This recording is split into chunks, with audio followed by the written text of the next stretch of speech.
Welcome to History 101, United States History 1865 to the present. Today we're going to be starting Chapter 16, The Triumph of Industrial Capitalism, 1850 to 1890.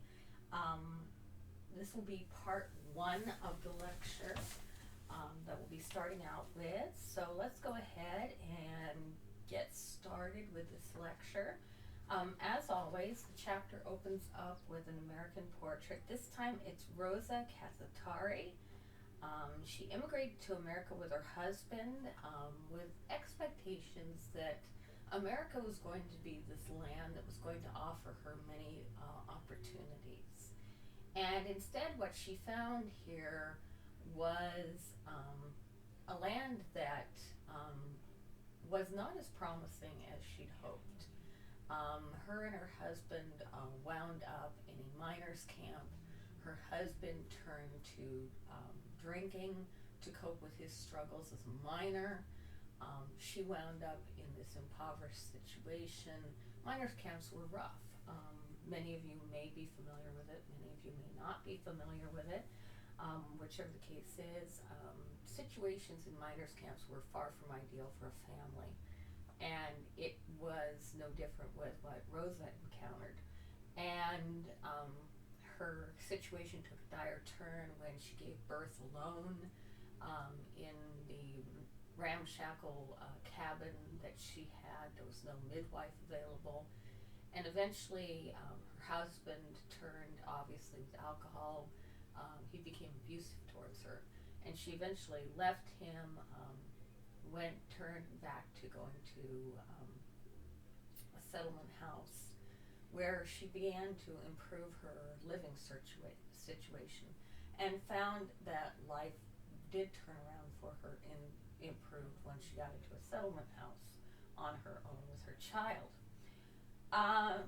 When she moved to Chicago, she found a job. She found that it improved dramatically. She went back to Italy to be reunited with her other child that she left in Italy. And her fellow immigrants or fellow Italians were amazed by what she was when she came back to Italy. She was no longer Rosa, the young Italian woman who had left home. She was now a lady. She came with these nice clothes, with this nice hat. They saw what they believed was the American dream realized. What they didn't realize was the situation that she'd had to endure as a immigrant in the United States to get there. So this is ultimately the story that many immigrants encounter, that America is seen as this land of where streets are paved in gold. They have this vision of the United States as this land of plenty. And when they get here, they find a vastly different story. I used to assign the book The Jungle, which illustrated this hope for a fictitious immigrant, even though he wasn't a real person in the story, obviously. His story mirrored many stories of immigrants that came here. They came with this great hope promised by the United States, and ultimately the hope fell apart once they got here. The reality was life was tough. There were many pitfalls and pratfalls that immigrants fell into. Some of it was legitimate and some of it was horrendously illegitimate by people that took advantage of immigrants. Both innocently and both not so innocently, crookedly. And in the case of The Jungle is actually written by Upton Sinclair, and we'll be talking about him and his style of writing and why he wrote The Jungle and the intent behind The Jungle and what he how he went about researching the jungle to make the jungle as realistic as possible an account, because it was kind of a work of fiction and a work of based off extensive research that he did, and it was meant to evoke um, an essentially the feelings of outrage in people at what was going on in our society at the time. And really, it had a socialist agenda behind it, which a lot of people didn't realize. But it actually did spark outrage, but not necessarily in the way that Upton Sinclair had intended. But it did spark outrage in people for what was going on in our society. And it made people aware of things that were going on in our society. Because there were things going on in our society that we wanted to keep, kind of under wraps, that we didn't want to acknowledge. And we'll be talking about Jacob Riis, too, who wrote a book called How the Other Half Live, and which kind of promoted the tenement living. And I wouldn't say promoted necessarily, maybe showed how people were living that were impoverished, and kind of brought everything to the forefront of there are people that are living in abject poverty, and made us aware that there were things going on in our country at a point in time when we didn't want to see it, we didn't know it was there, we didn't want to acknowledge it was there. Much like today, we don't want to talk about Skid Row. We don't want to talk about the homeless problem, even though many of us see it. Many of us drive right past homeless people on the streets every day. We don't talk about it, but it's a problem. It's a societal problem that needs to be addressed. So anyway, jobs at this point in time were very unsteady. There were economic cycles that were still very unpredictable, very shaky.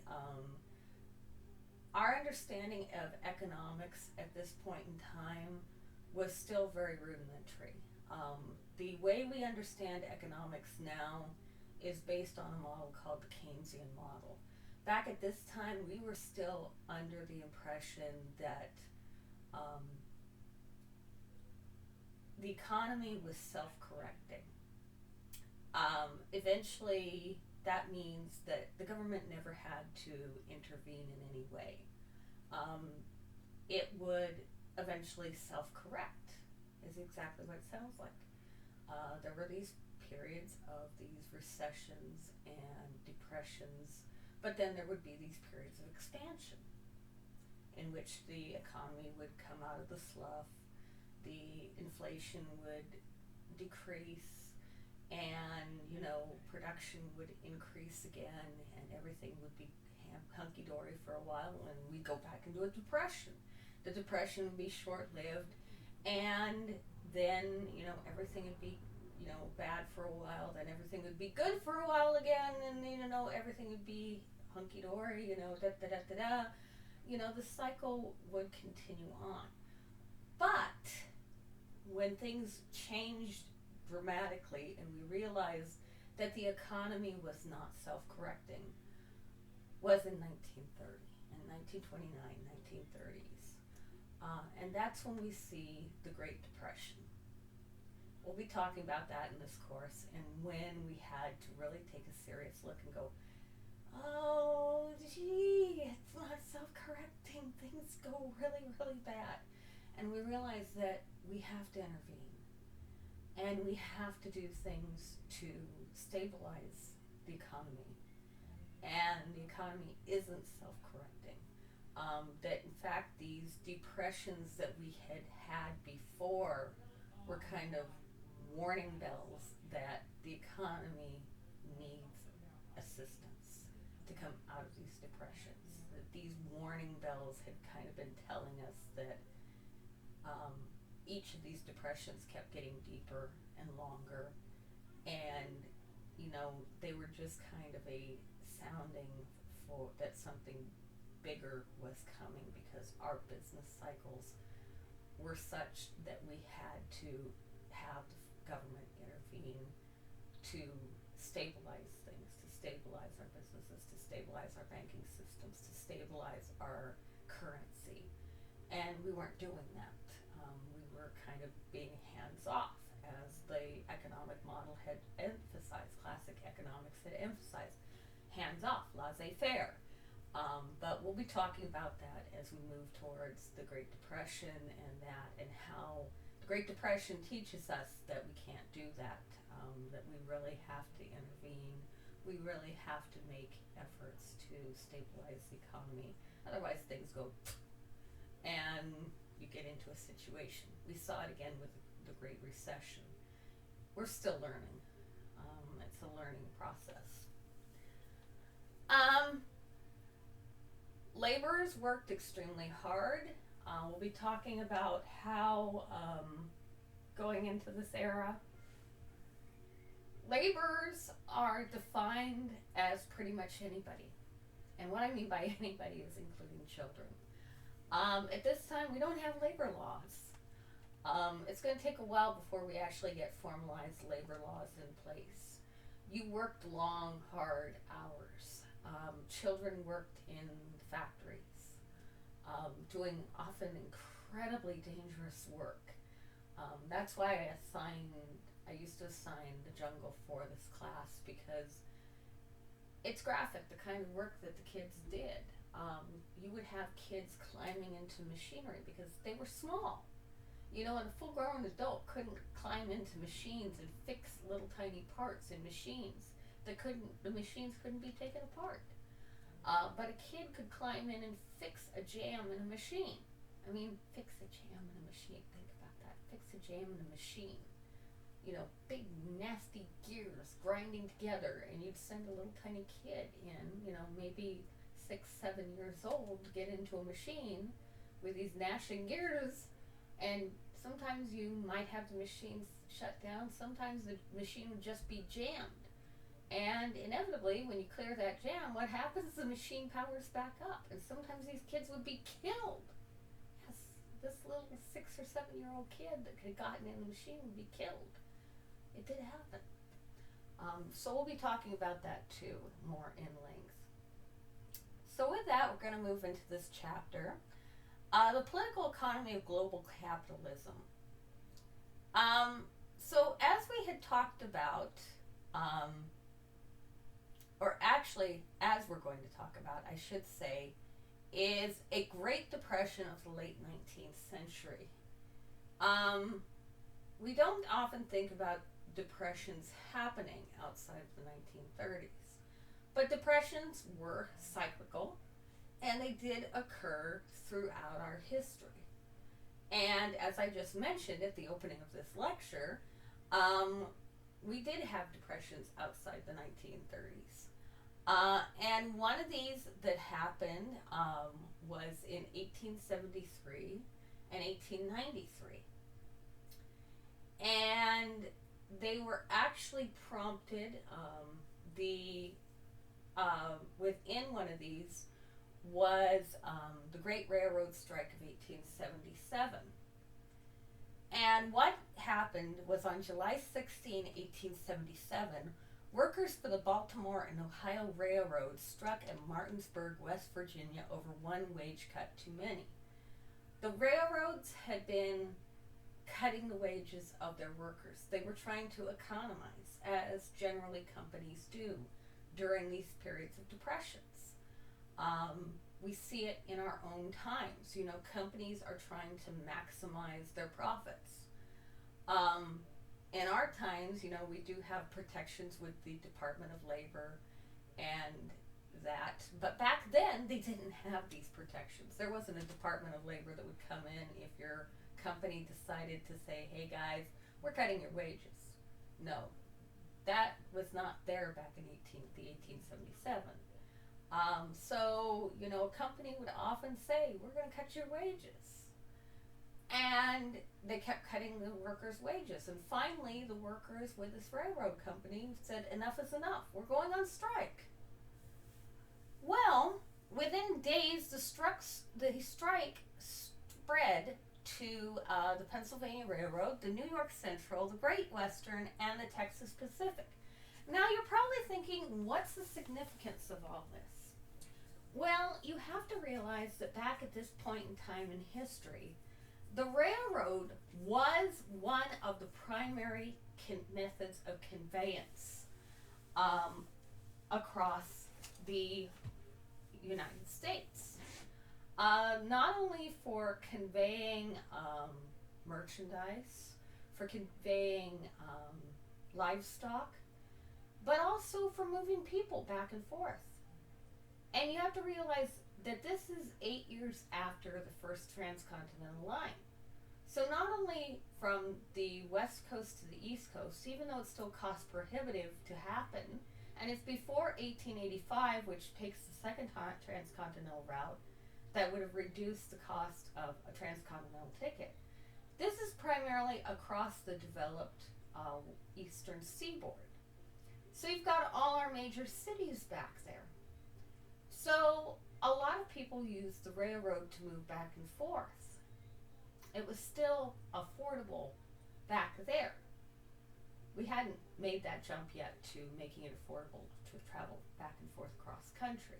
It's still fairly expensive at this time. But you look at this and you're going, okay,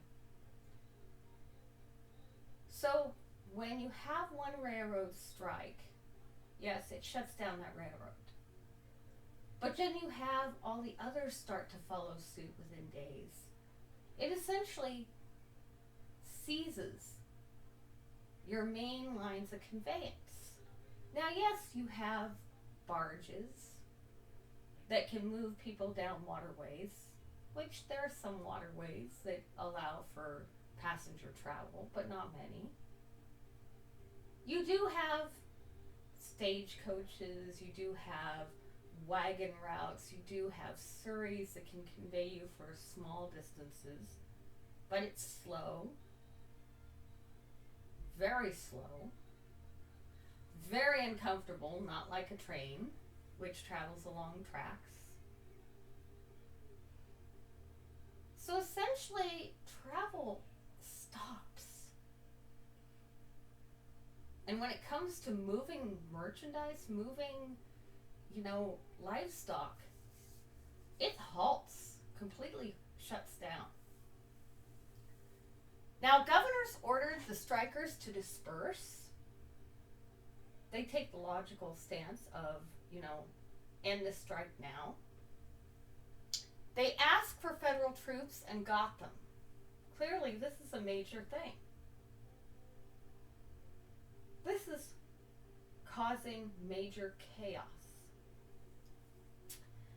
Soldiers began firing on protesters in Pittsburgh, which only fans the fires of insurrection higher.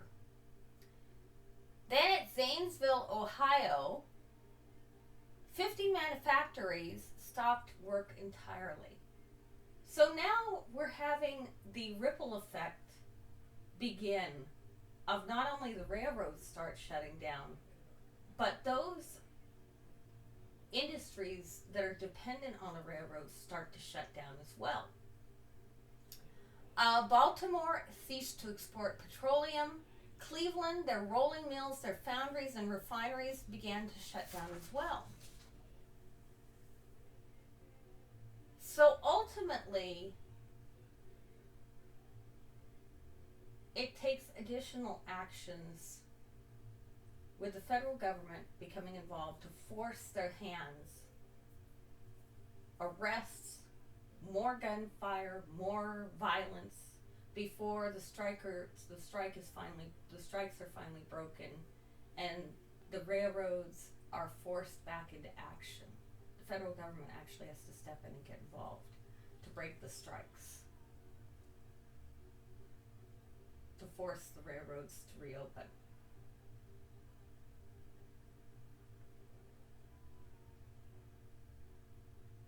and it forces state authorities to go on army building binges and recruit a National Guard. And to give you an idea of how unstable labor relations are between this period of 1870 and 1900, or 1875 and 1900, state troops were called out nearly 500 times. So that gives you an idea of how unstable labor relations were during this period. So now the Panic of 1893. So as I told you, there was an economic depression between 1873 and 1893. So within a 20-year span, there's two major economic crises. They actually build on each other.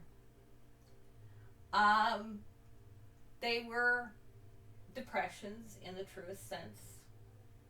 They were felt globally. It was a ripple effect that started over in Europe and spread essentially across the ocean. Now, I could go into the details of what precipitated it, how it began, all the complexities of what led to what led to what led to what, that caused the depressions, that ultimately led to the collapse that caused the economy to crumple, I guess is the best way to put it. But the ultimate thing that you need to know is these two panics led to workers struggling to make ends meet, many being without jobs, just like what we have felt even with Great Recession, as what we are currently going through is being called. Even though economists, even though we're calling it a Great Recession, during the pandemic, economists have formally titled this a depression. There's no way around describing the volume of the economy that we've lost, the unemployment rates, everything that we have lost, technically falls into the category of a depression. We are in a depression.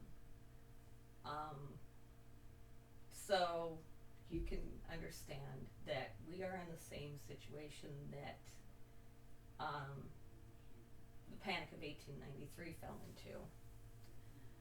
So technology developed during this time which spread capitalism. We see the transatlantic cable being placed that ultimately allowed for communication, transoceanic communication.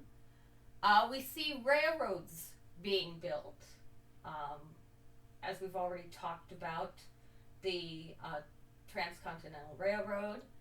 We also see with the railroads an innovation that is significant. And some of you may be scratching your head going, what is a refrigerated rail car? Well, a refrigerated rail car was something that was profound.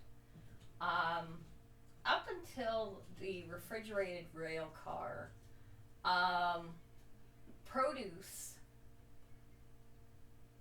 meats, all of this could only be shipped short distances without spoiling, without the potential risk of either rotting or potentially becoming contaminated and making people sick. With the advent of refrigerated rail cars, both produce and meat products could be shipped for long distances safely without risk of spoilage, that would allow, say, citrus fruit from Southern California being shipped clear back east in pristine condition. So the oranges would arrive completely fresh on the East Coast as if they had just been plucked from the trees in Southern California, even though maybe it had happened days before. With meat being dressed in Chicago and arriving in California fresh as though it had been just slaughtered the day, the very morning of, even though it had been several days before. The innovation of a refrigerated rail car was a significant development. So you have to take that into consideration as being monumental. We also have mail order catalogs. And some of you may be sitting there going, what is a mail order catalog? Think of it as the Amazon of its day. And that will probably help you go, oh, that's what it was. Many of you may even already know of one, even though it's now pretty much gone out of existence. Sears, Roebuck and Company, formerly Sears. Even though the catalog probably wasn't around by the time many of you were a twinkle in your parents' eyes, so to say, Sears actually started out as Sears, Roebuck and Company, and they were one of the first mail order companies. J.C. Penney's was also one. An old time one was Montgomery Ward, was also one. And a little tidbit, a little side. Montgomery Ward was also the originator of the story of Rudolph the Red-Nosed Reindeer, which some of you may or may not have known, but that is where the story of Rudolph the Red-Nosed Reindeer originated. It was a promotional story one Christmas that they came up with, and it took off very profoundly, and is now part of our Christmas stories. So something to think about as well. Families migrated to cities and across the ocean. We have what are called birds of passage, which were young people that were sent to raise funds for their families and to send those monies home, and sometimes to return home as well. Did many people actually make the return trip home? Some did. But many also got bitten with the American dream when they were here and decided to stay here permanently and never went back. There was a lot of opportunities in the United States. Some that people could not turn away from and return back to their humble origins. Also, as we'll be talking about, circumstances sometimes changed in their home countries that made it impossible for them to return home. We'll be talking about that as well. So the economic transformation of the West is what we're going to talk about next. And the West is changing rapidly during this time. You're probably going to be scratching your head going, how is it changing? The West is in a transition period. Now, the first part we're going to talk about is cattlemen, from drovers to ranchers. Now, many of you probably have seen photos or pictures or paintings or drawings of cowboys. And they're probably highly glamorized paintings and drawings of cowboys. Maybe some of you have seen old cowboy movies, the likes of John Wayne movies. And the cowboys are always these glamorized characters sitting around a campfire, strumming away on their guitars at the end of a long day, singing songs, sipping on coffee, talking about what they're going to do with their money when they get to the end of the drive. you know, very, very glamorous life. But is that the reality of what a cowboy lived? Well, hate to tell you, the cowboy's life was rough. They were low pay, dangerous, and unsteady work. Cowboy did not make much with the drives. It was very dangerous work, and we're going to be talking in a minute about the longhorn cattle that they were dealing with, even the hybrids that they would eventually be dealing with. There was always the ever-present danger of stampedes, which we will also be talking about. Stampedes were an ever-present danger. It was back-breaking work. You were on a horse most of the time, and the human body is not meant to be jostled around like that. It does wonders on your hips and on your back. Your back and your hips aren't meant to move like that, sway back and forth like that, and be jostled around like that. Even when you learn how to move with a horse and move with the terrain, your vertebrae take a beating going through that, and your hips take a beating going through that. Cowboys didn't last very long. They did not have long careers because their backs and their hips took a beating from being out on the trail. And unsteady work. You weren't always guaranteed to be employed. You know, sometimes a ranch would hire you on for a drive, and you'd go back to the same ranch the next year, and they'd say, you know, we're not going to do the drive this year. Our cattle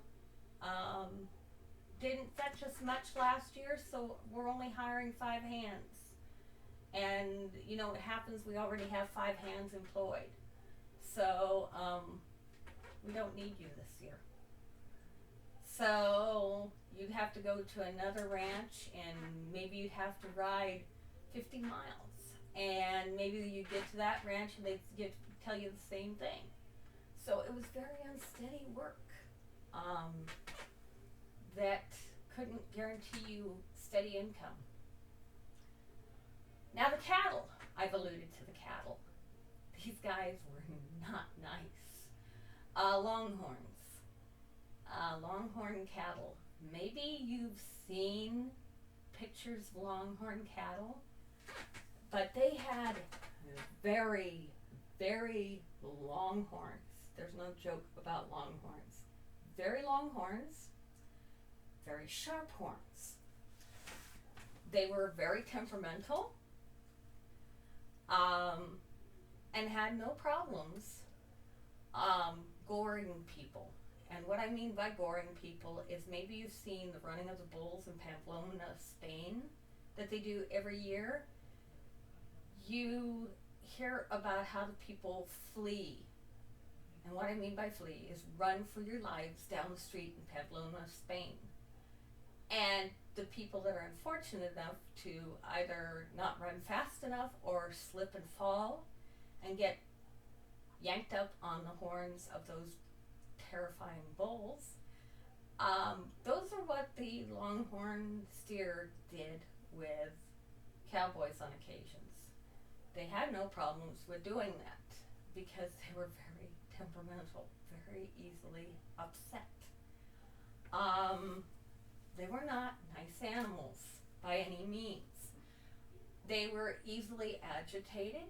They were prone to stampedes, which, if you've never seen a stampede, an image either in a movie or in real life documentaries, stampedes are essentially when the animals spook or get agitated for whatever reason and start running blindly sometimes for a great distance. And you have to, as the cowboy, try to bring them under control.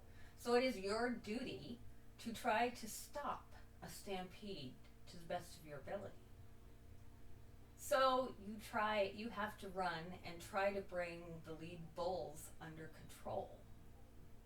So you have to get ahead of that stampede and try to calm them, because if they reach the edge of a cliff, stampeding steer will often run off the edge of the cliff. And however many of those cattle go off the edge of the cliff is lost profit for your rancher. So you don't want to lose many steer. So you have to stop them from going over that cliff. Yeah, nice thought, huh? Nice thought. Yeah. And stampeding cattle are very, very dangerous because they're blinded by fear, by the herd mentality, which is one is running, all are running, and they are running blind. So all they see is the herd in front of them running, and they are following suit. So yeah, they don't see anything but the herd in front of them running, and you have to get in front of them. Fun, right? So just something to think about. Longhorns. They did develop a new hybrid cattle that replaced the Longhorns. They bred it with a more docile form of cattle that resulted in a more tame, much less gamey form of cattle, because the idea was Longhorns tended to result in a gamey form of meat when they were slaughtered. So they wanted something that resulted in meat that was juicy, that was palatable for people. And since Longhorns, that was the complaint coming out with the Longhorns being sold, was the meat was gamey, it was rather tough. They wanted something that would be excellent source of beef. So they came up with this, taking this more docile form of cattle and crossing it with Longhorns, because Longhorns are big cattle, result in large quantities of meat. And this hybrid that had a much more tender meat but was small, and they crossed the two. And they got this hybrid, about the size of a Longhorn, but a little gentler. I say a little gentler because they did have a streak in them. They were a little easier to handle. And they got this hybrid. The hybrids seemed to be a little easier for the cowboys to handle. But they still had a streak in them, as the cowboys were said to say that the hybrids did have a streak. Anyway, they did find that the open range herding was environmentally destructive. And this environmental destruction that this herding had multiple implications. It often led the cattle to be malnourished, and again, it led to the quality of the beef deteriorating, and it had a negative impact as well, because you have other environmental factors that begin to play in, which we'll be talking about again later on in this chapter. I don't want to give too much away. That is going to result in large herd deaths. That is going to make cattle ranching impractical as time progresses, and is going to turn open ranches, cattle drives a thing of the past, turning towards the creation of ranches of hybrids, and make the cowboy a thing of the past. They ultimately start turning towards sheep herding, because sheep are not nearly as destructive. They only graze to a certain point, and they could move the sheep on, so they were less destructive with their grazing. We also get commercial farmers that begin to remake the plains. The farm numbers tripled between 1860 and 1900. Farms are actually going to have some implications here. This is due to the Homestead Act, because we have the sale of land going up. Because of this large sale of land from the Homestead Act, this huge number of farms increasing on the Great Plains, we're going to see something happen that's going to have detrimental consequences moving into this new century and into the 1930s. And I'm not going to give it away yet, because I want to build up to this. And I think some of you may already know what I'm hitting at with the 1930s, especially when I mentioned the dirty 30s. There's a reason they're going to call it the dirty 30s, because of these farms that are building up on the Great Plains. Because there's going to be so many farms out there. There's going to be over farming of the Great Plains. The farmers took land from Indians, Hispanic ranchers, and this ethnic shift caused an economic shift as well. We're going to see ultimately a different way of farming take over the Great Plains. Eventually, it's going to go from individual farms to more commercial farming, which we'll be talking about as well. There's going to be a move away from the traditional individual farm to more commercial farming as this ethnic shift moves away. There's not going to be this nice little personal use farm, this personal farm that's meant to support you and your family. It's going to be become very commercialized. So anyway, the changes in the land, the Great Plains were difficult to farm. We're going to see technology begin to be utilized. We're going to go away from hand-based tools, very rudimentary tools, tilling the soil with hand plows, to tilling the soil with more mechanized equipment. The first mechanized plows as time progresses. But we're also going to begin to see environmental changes. And what I mean by environmental changes is we're going to see the death of native grasses. And the death of these native grasses is going to have huge implications, because the native grasses are what are holding down topsoil. And as the farmers find their fields going fallow, which means essentially the land can't, produce any more crops, they're going to move on to a new field, right? Well, the native grasses are no longer in that field holding down that loose topsoil. So this is going to have dire consequences, because we're going to start getting drought conditions in the Great Plains region. I'm not going to give away too much at this point, but as this topsoil begins to dry out, begins to harden, it's going to start to crack and crumble and become loose. And we're going to see something begin to happen moving into the 1910s, the 1920s, and then ultimately into the 1930s. And I don't want to tell you what's going to happen, but you're going to find out soon enough that this is going to have some really negative consequences environmentally. So just keep that in mind. You got all this loose topsoil building up in these fields. It's not being held down by anything. It's going to have some bad implications.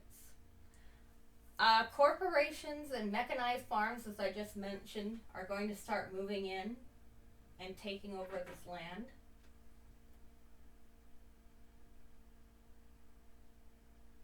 And the railroad ultimately connected these farms to the world markets.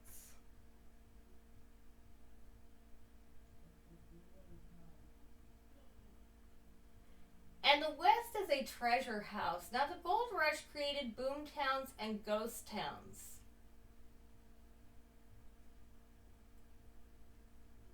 Now, you read in your textbook talking about many of these huge these huge loads, like the Comstock load that was struck in the Sierra Nevada. Those were lucky strikes. Many gold rush prospectors did not do that well. Many went in with huge aspirations and came out maybe with a little pouch of gold dust, and that was about it, if anything. Or they came out more likely with a pouch of pyrite. And if anyone knows what pyrite is, it's what's known as fool's gold. It's completely worthless.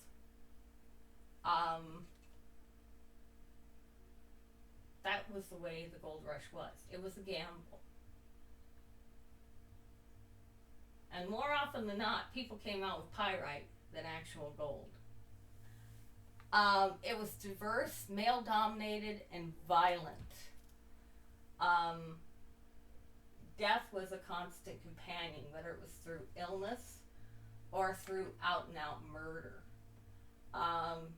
It struck down people through, as I mentioned, illness, through contaminated water, contaminated food.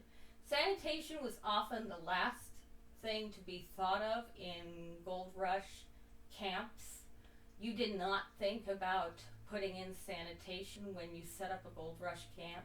You thought about getting out into the field and panning for gold. You did not think about putting in a makeshift outhouse or a makeshift latrine area or anything like that. You thought about getting out into the creeks and panning for gold, which led to cases of cholera, dysentery, diphtheria, smallpox, you name it. It usually got you. The only group that consistently seemed to avoid illness, intriguingly enough, were the Chinese. And our theory behind why they seemed to stay the healthiest was the fact that the Chinese drank, as a general rule, boiled tea. They stayed away from drinking straight water. So we figure that the boiled tea, because obviously it was boiled, they boiled their water for their tea. And that's why they stayed the healthiest. That boiling of the water kept the water clean. It boiled out any contaminants. They also tended to eat more nutritious foods.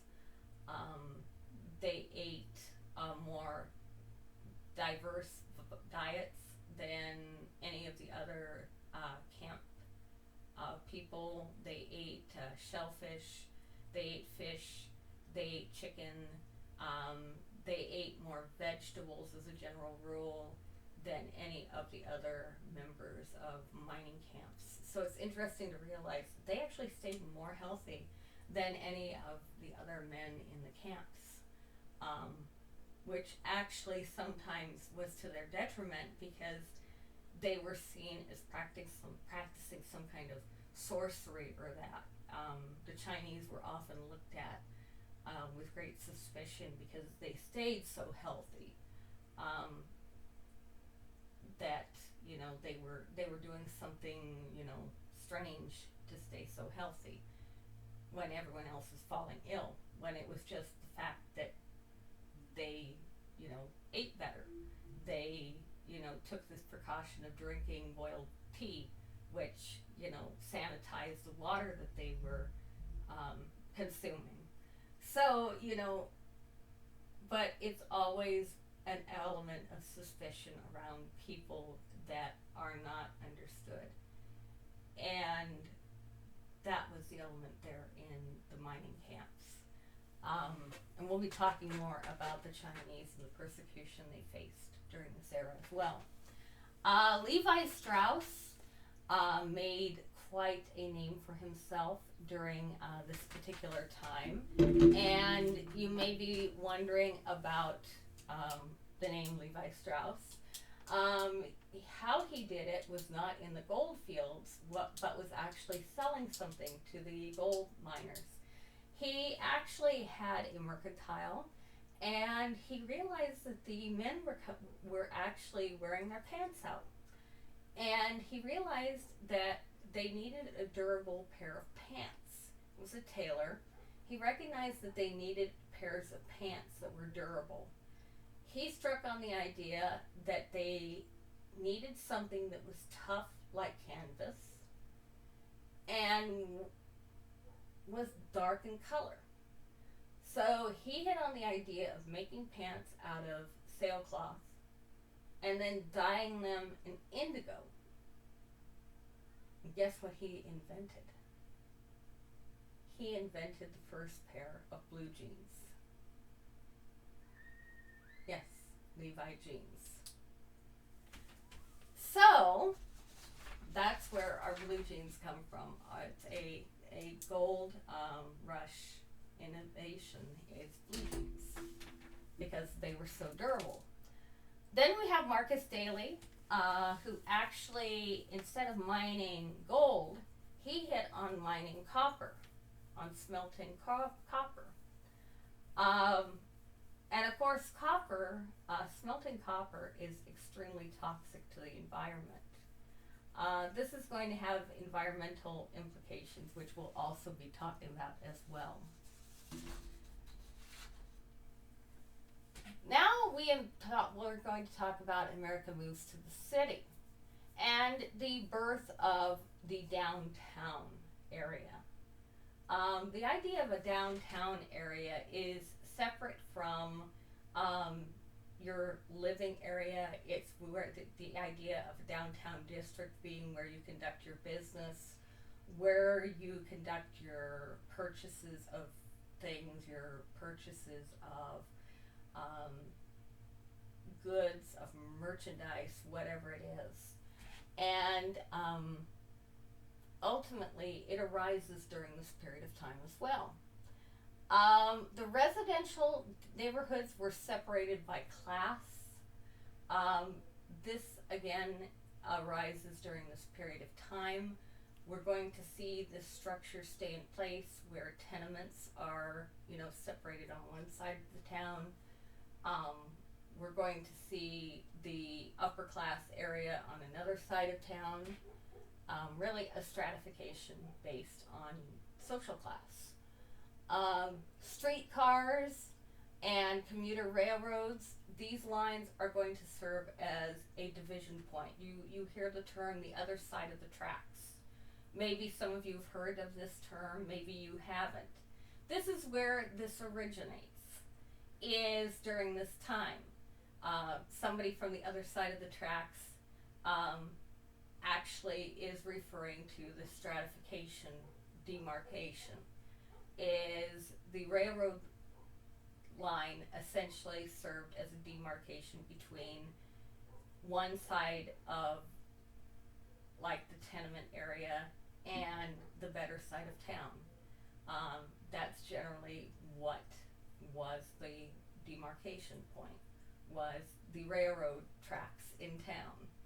And if you crossed over those tracks, you went to the bad side of town. And this is going to have implications as well when we get to talking about de facto segregation, especially here in California. We'll be talking about that as well. Epidemic diseases. Now, again, we're going to be talking here about the difference between how epidemic diseases spread in different parts of cities. Epidemic diseases obviously were more readily transmitted in the tenement parts of cities versus the upper class areas, and the reason was often due to sanitation. Um, Chamber pots and open sewers were common in tenement areas. And what I mean by chamber pot, maybe some of you have seen chamber pots. They were often ceramic bowls, and they were kept under beds. And you're looking at me and you're going, what's a chamber? Wait, a chamber pot? And yes, a chamber pot is exactly what it sounds like. You did your business in this ceramic bowl under your bed. You kept it under there all night. And in the morning, you would toss it out your bedroom window into the street. You generally would call out before you tossed it out, so hopefully the people down in the street would hear you and move out further out into the street so that they didn't get hit. But sometimes people would forget, early morning, you'd be tired, you wouldn't be thinking, maybe you weren't feeling well, and you just toss it out. Yeah, can you imagine that? It's hard for us to think about, I know. As modern people, it's hard for us to think about, but that's what happened. And that's how you dealt with it. And the open sewers, the idea was it would run down into an open trench in the street, and it would be then washed down, and generally it would empty into whatever waterway ran through the city. Maybe it was a creek, maybe it was a river, and whatever.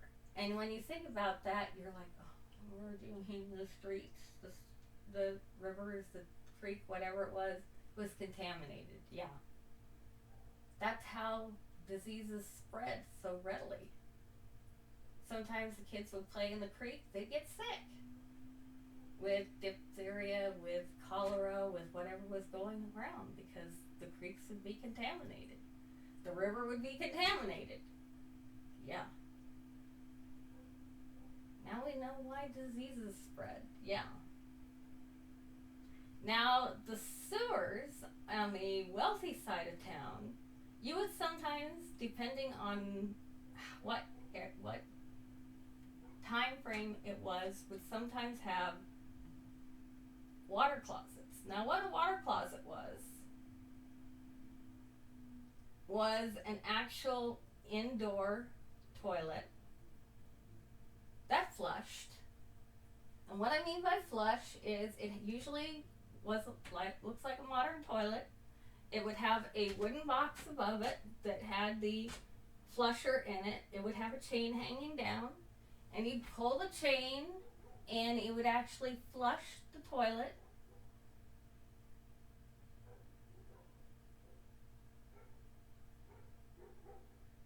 So you would actually have indoor plumbing, and it was called a water closet. If you had indoor plumbing. If you didn't, you had a actual outhouse. But most of the time, if you were wealthy enough and you lived on the right side of the tracks, you did have a water closet.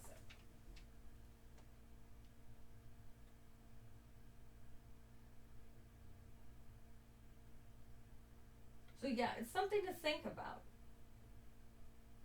How different it was from chamber pot versus water closet.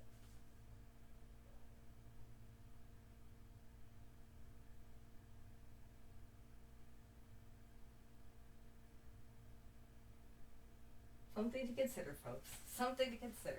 And something to appreciate that we now have bathrooms and enclosed sewers, and we don't have to dump chamber pots out the window anymore and dodge people's raw sewage coming out the windows at us. Then we talk about Jacob Riis, How the Other Half Lives, which I mentioned at the opening of the book, was actually an expose on tenement houses and the horrors of tenement houses. Tenement houses were terrible places.